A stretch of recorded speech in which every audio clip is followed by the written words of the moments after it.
श्रीमद कुंज विहारे नमः। श्री स्वामी हरदास वेतेतराम। हनुमान जी महाराज का चरित्र कितना ही कहा जाए, कितना ही सुना जाए, मनन चिंतन किया जाए, कभी तृप्ति नहीं होती। दास्य भक्ति के आचार्य हैं श्री हनुमान जी महाराज। रुद्र रूप हैं, स्वयं भगवान शंकर हैं, जो अपने आराध्य के लिए इस रूप में अवतार ले रहे हैं। अद्भुत हैं उनके चरित्र, और इन चरित्रों में यदि हमारा मन लग जाए, जरा सा भी एक सूत्र भक्ति का श्री हनुमान जी की कृपा से हमारी पकड़ में आ जाए, तो बस उसी एक सूत्र से बेड़ा पार हो जाएगा।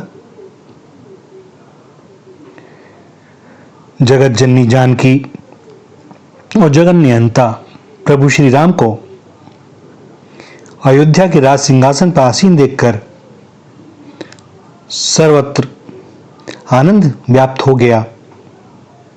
अयोध्या में तो आनंद का नर्तन ही हो रहा है।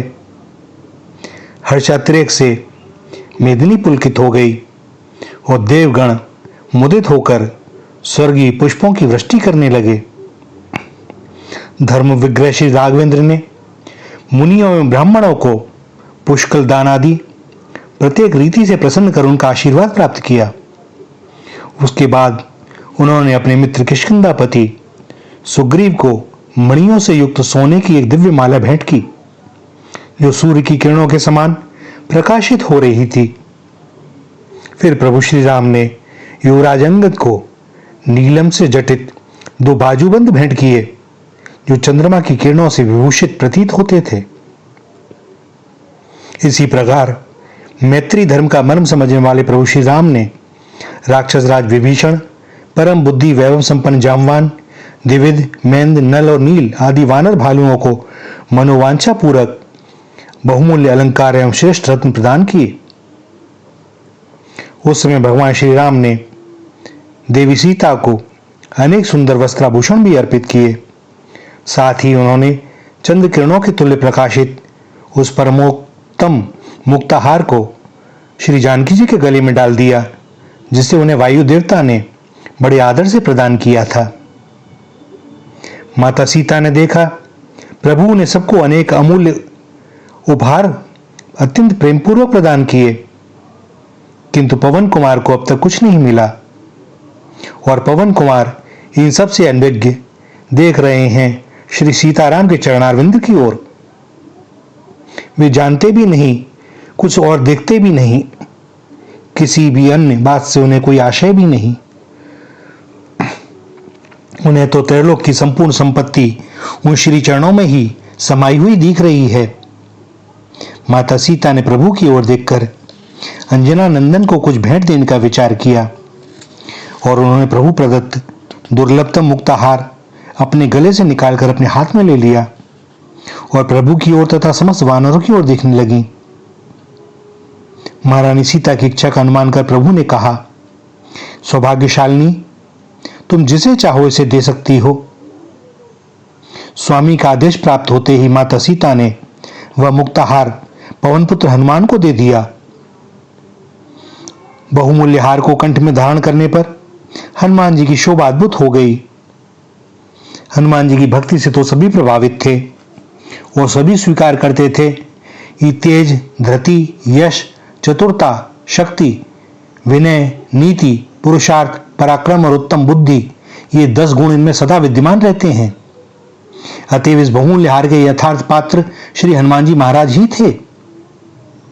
किंतु इस हार के कारण और इस हार को लेकर श्री रघुनाथ जी ने एक नई लीला आरंभ कर दी, जिससे हनुमान जी महाराज की अद्भुत महिमा प्रकट हुई और उनकी अनन्य भक्ति के सम्मुख सबको नतमस्तक होना पड़ा। जहां हनुमान जी के उस बहुमूल्य मुक्ताहार को प्राप्त करने के सौभाग्य की चारों ओर प्रशंसा हो रही थी, वहीं श्री हनुमान जी की मुखाकृति पर उसकी प्राप्ति के कारण हर्ष का कोई चिन्ह ना था। वे तो सोच रहे थे कि माता जानकी और प्रभु श्री राम मेरी अंजलि में अपने अनंत सुखदायक श्री चरण कमल रख देंगे, किंतु यह मात्र प्रदत्त मुक्ताहार। हनुमान जी ने उस हार को गले से निकाल लिया और उलट पुलट कर देखने लगे। कुछ देर तक तो वे हार को, उसके प्रकाश को, एक एक मुक्तामणि को ध्यानपूर्वक देखते रहे, किंतु उन्हें उनका अभीष्ट प्राप्त नहीं हुआ। उन्होंने सोचा, संभवतः इसके भीतर मेरे अभीष्ट श्री सीताराम मिल जाएं। बस उन्होंने एक अनमोल रत्न को मुंह में डालकर अपने वज्र तुल्य दांतों से उसे तोड़ दिया, पर उसमें भी कुछ न था। वह तो निरा चमकता हुआ एक पत्थर ही था। सो हनुमान जी ने उसे फेंक दिया। यह दृश्य देखकर सबका ध्यान पवन तनय की ओर आकृष्ट हो गया। भगवान श्री राम मन ही मन मुस्कुरा रहे थे और माता जानकी, भरत आदि भ्राता, राक्षसराज विभीषण, वानरराज सुग्रीव, युवराज अंगद, महाप्रबुद्ध जाम्बान, निषाद राज, समस्त वानर भालू एवं सभासदगण यह दृश्य देखकर चकित हो रहे थे। हनुमान जी ने एक दूसरे रत्न को भी मुंह में डालकर फोड़ दिया और उसे भी देखकर फेंक दिया। इस प्रकार वे अनमोल मुक्तामणि और रत्नों को मुख में डालकर दांतों से फोड़ते, उन्हें देखते और फेंक देते। अब सभासदों का धैर्य जाता रहा, पर कोई कुछ बोल नहीं रहा था। कानाफूसी होने लगी। आखिर हनुमान जी हैं तो बंदर ही ना। बंदर को बहुमूल्य हार देने का और क्या परिणाम होता। विभीषण जी से रहा ना गया। उन्होंने पूछ ही लिया, हनुमान, इस हार के एक एक रत्न से विशाल साम्राज्य क्रय किए जा सकते हैं और आप इन्हें तोड़ फोड़ कर नष्ट कर रहे हैं। एक और रत्न को फोड़कर ध्यानपूर्वक देखते हुए हनुमान जी ने कहा, लंकेश्वर, क्या करूं? मैंने देखा कि इस हार में मेरे प्रभु की भुवन पावनी मूर्ति है कि नहीं, किंतु उसमें उन्हें न पाकर मैं इसके रत्नों को तोड़ तोड़ कर देख रहा हूं कि संभवतः इनमें मेरे सर्वेश्वर की मूर्ति मिल जाए। पर अब तक तो एक भी रत्न में मेरे प्रभु की मूर्ति के दर्शन नहीं हुए। जिनमें मेरे स्वामी की त्रैताप निवारक मूर्ति नहीं, वे तो तोड़ने और फेंकने के योग्य हैं, और इनका उपयोग हो क्या सकता है। महामूल्यवान रत्नों के नष्ट होने से राक्षसराज विभीषण ने कुछ क्षुब्ध होकर पूछा, यदि इन अनमोल रत्नों में प्रभु की झांकी नहीं मिल रही, तो पहाड़ जैसी आपकी काया में प्रभु की झांकी होती है क्या?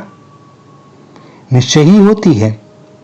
हनुमान जी ने दृढ़ विश्वास के उत्तर दिया, मेरे प्राणनाथ प्रभु मेरे हृदय में भी विराजते हैं, और यदि वे वहां नहीं हैं तब तो शरीर का भी कोई उपयोग नहीं।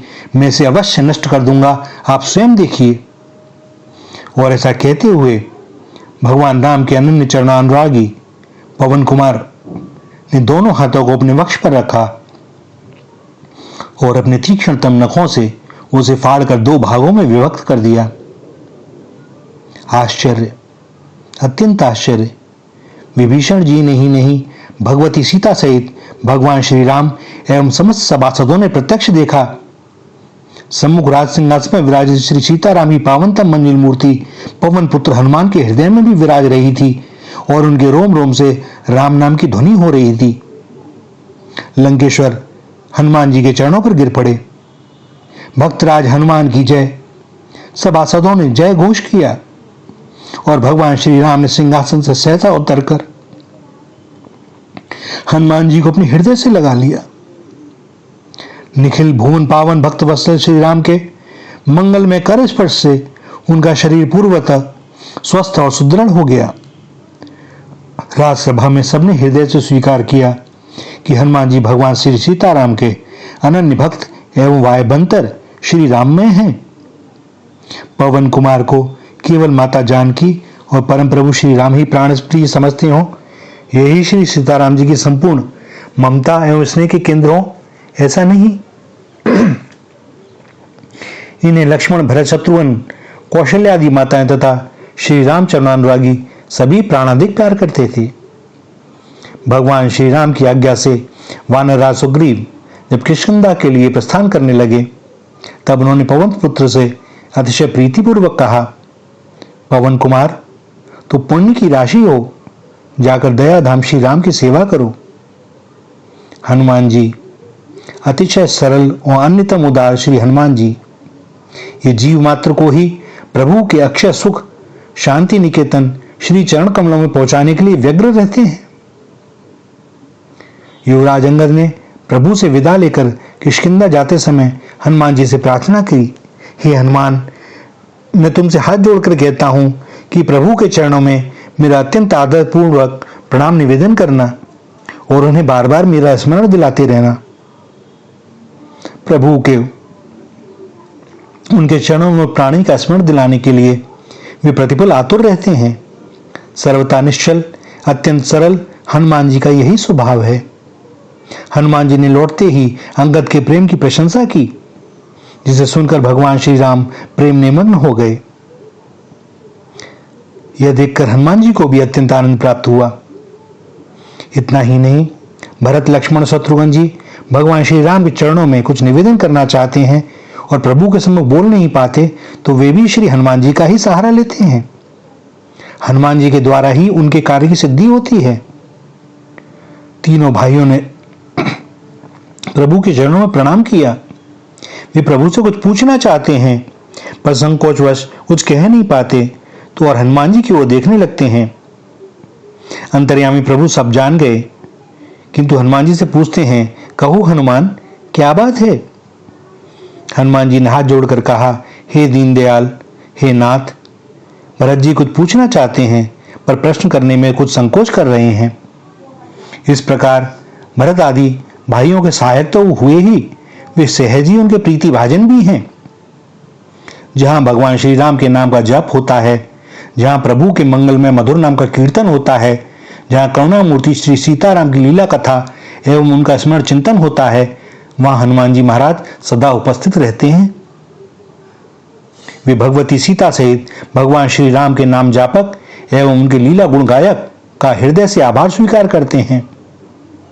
हनुमान जी के तन में, मन में, प्राणों में, यहाँ तक कि उनके रोम रोम में व्याप्त निखिल भुवन पावन परम प्रभु ने लीला संवरण कर साकेत पधारते समय उन्हें आदेश प्रदान किया था, हरीश्वर, जब तक संसार में मेरी कथाओं का प्रचार रहे, तब तक तुम भी मेरी आज्ञा का पालन करते हुए प्रसन्नता पूर्वक विचरण करते रहो। दयाधाम श्री राम की आज्ञा प्राप्ति के लिए निरंतर उनके मुखारविंद की ओर देखते रहने वाले भक्तराज हनुमान जी ने तुरंत हाथ जोड़कर विनयपूर्वक निवेदन किया, भगवान, संसार में जब तक आपकी पावन कथा का प्रचार रहेगा, तब तक आपके आदेश का पालन करता हुआ मैं इस पृथ्वी पर रहूंगा। परम प्रभु श्री राम की आज्ञा के पालन में सतत जागरूक रहने वाले हनुमान जी महाराज के भाग्य की तुलना संभव नहीं। भगवान श्री राम ने एक सघन अमराई में कुछ देर विश्राम करने का विचार ही किया था कि वहां भरत जी ने अपना वस्त्र बिछा दिया। करुणामूर्ति श्री राम उस पर बैठ गए। वो भरत आदि भाई उनकी सेवा करने लगे। उस समय पवन पुत्र हनुमान जी उन पर पंखा झलने लगे।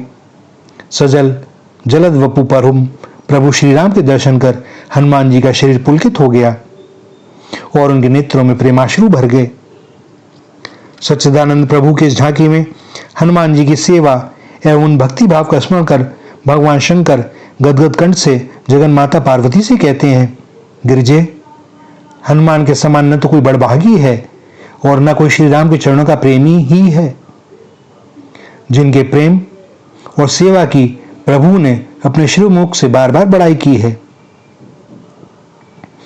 महिमा में भक्तराज हनुमान की महिमा का बखान संभव नहीं। बस कोई भी उनकी एक मनोहरणी झांकी जिस बड़भागी के हृदय में स्थान बना ले, तो उसे निश्चय ही मनुष्य जीवन का यथार्थ फल प्राप्त हो जाता है। भैया, भगवान को पाना है तो उनके भक्तों के द्वारा ही उन्हें पाया जा सकता है। यही बात सत्य है।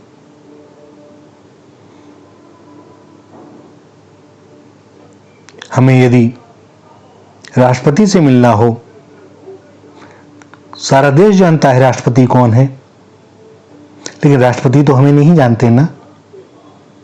सो अगर उन तक जाना है, उनसे भेंट करनी है, तो उनके किसी परिकर का ही आश्रय हमें लेना पड़ेगा, उससे प्रार्थना करनी पड़ेगी, और यदि वह प्रसन्न हो जाए तो उसकी क्षमता में है कि वह हमें उनसे मिलवा भी सकता है।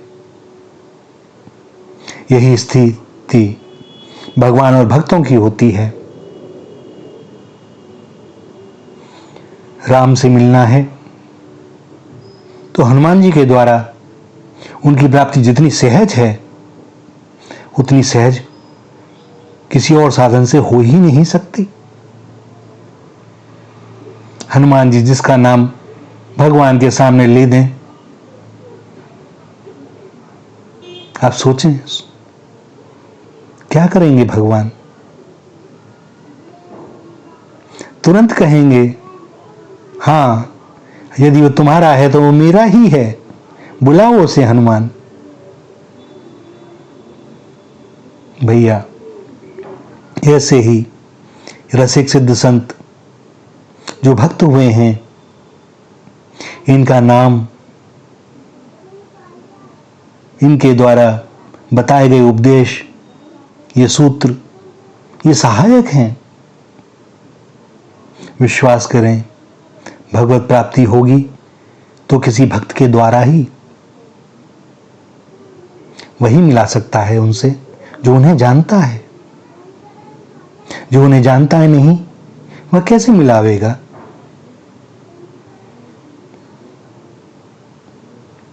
बड़े अद्भुत चरित्र हैं हनुमान जी महाराज के। आज इतना ही। श्री राधा, श्री राधा, श्री राधा।